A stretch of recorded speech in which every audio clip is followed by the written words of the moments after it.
5 pemain keturunan Grade A yang akan dinaturalisasi PSSI menjadi warga negara Indonesia tahun ini.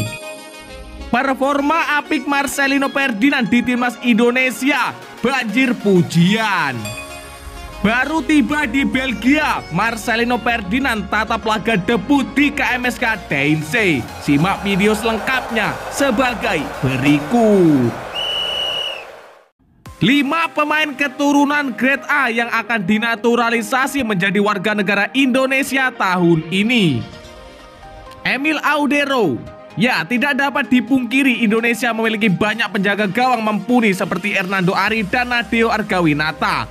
Akan tetapi jika ditambah dengan kiper keturunan yang lebih berpengalaman, timnas Indonesia dapat meroket dan lebih mengerikan lagi. Di posisi ini ada nama kiper anyar Inter Milan, Emil Audero Mulyadi. Kiper kelahiran Mataram itu telah memiliki pengalaman yang luar biasa di Serie A Italia. Kemampuannya ini tentu akan dapat bermanfaat untuk timnas Indonesia. Selain Emil ada pula penjaga gawang Panathinaikos B, Cyrus Margono. Pemain muda itu saat ini masih memiliki 2 kewarganegaraan, yakni Amerika Serikat dan Indonesia. Max Hilger. Ya, di posisi bek tengah saat ini Indonesia juga telah memiliki pemain naturalisasi, yakni Jordi Amat. Terbaru PSSI juga mulai mengurus proses naturalisasi pemain asal tim Venezia Jai Itses.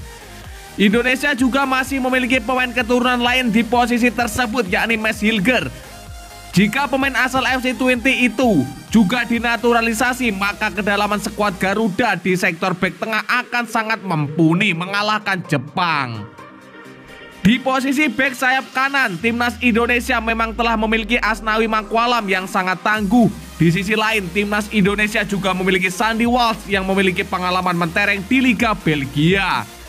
Namun posisi bek kanan akan semakin kuat jika timnas Indonesia menaturalisasi Kevin Dix.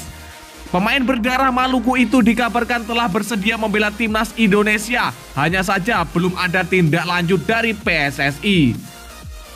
Beralih ke bek kiri, timnas Indonesia juga memiliki Pratama Arhan yang tampil luar biasa dengan lemparan ke dalam jarak jauhnya. Namun jika menilik pemain keturunan, Sain Patinama akan menjadi sosok yang sangat pas.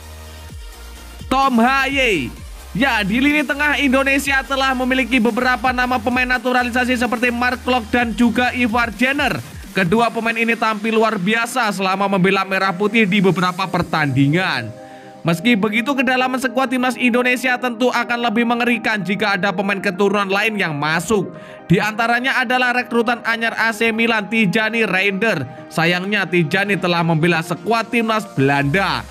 Sebagai pengganti Reinder, Indonesia masih memiliki Tom Haye. Pemain asal klub Heerenveen ini merupakan rekan Sandy Walsh di timnas Belanda U17. Desas-desus Tom Haye akan dinaturalisasi juga mulai merebak di kalangan pecinta sepak bola tanah air. Ragnar Orat Mangoen. Ya, di posisi penyerang timnas Indonesia telah memiliki striker muda asal ADO Den Haag, Rafael Struijk.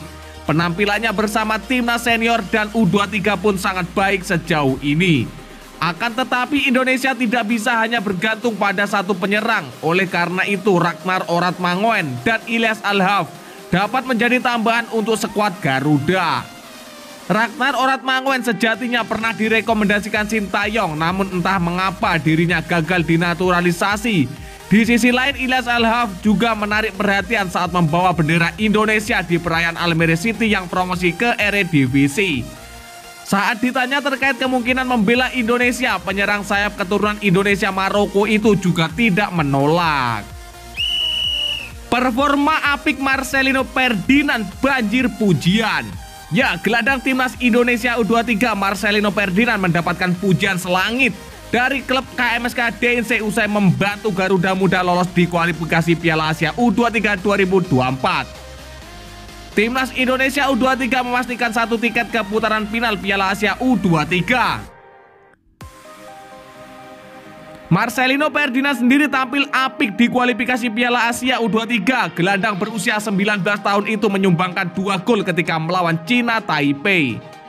KMSK Deinze tak tinggal diam melihat pemainnya bersinar di bawah asuhan Sintayong.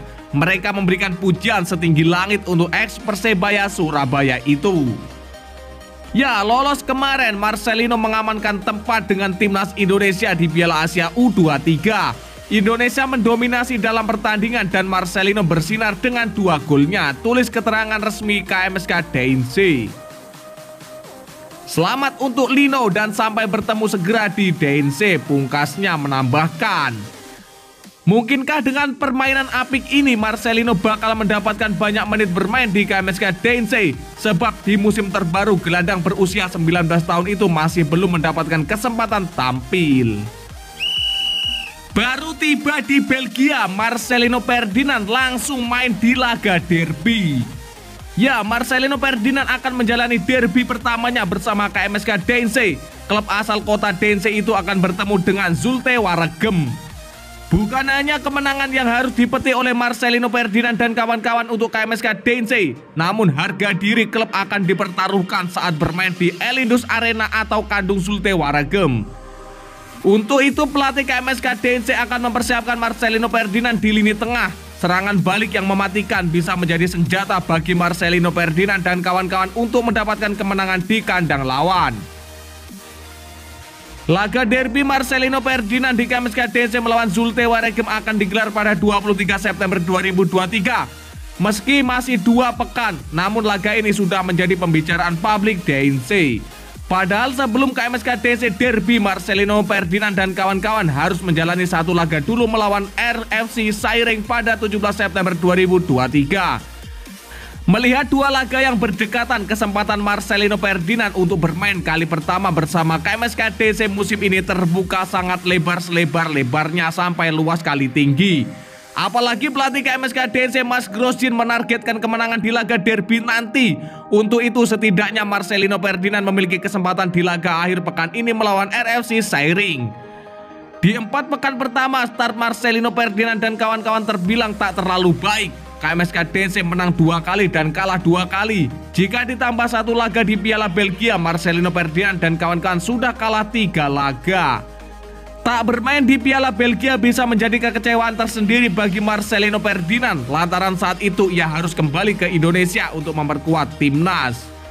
2 lawan yang mesti dihadapi Marcelino Ferdinand di 2 pekan ini memiliki kekuatan yang berbeda. Zulte Waregem ada di papan atas, sementara RFC Serang di posisi tengah. Meski sudah kalah sekali dan imbang sekali, namun Zulte Waregem terbilang memiliki lini serang yang sangat bagus. Dari 4 laga yang sudah mengemas 9 gol, meski lini pertahanan mereka juga tak terlalu bagus karena sudah kebobolan 5 kali.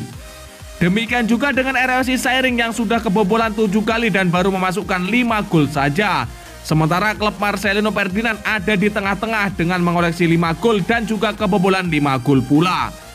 Ya, sudah hampir waktunya Marcelino derby yang telah lama ditunggu-tunggu melawan Zulte Waregem, tulis official KMSK DNC. Marcelino Ferdinand diminta memberikan 100% kemampuannya agar mencuri perhatian publik Belgia. Kemenangan yang diraih bersama KMSK DNC akan meningkatkan popularitas untuk klub-klub top Eropa. Ya, dan lantas bagaimanakah menurut pendapat kalian? Silakan kalian tulis di kolom komentar.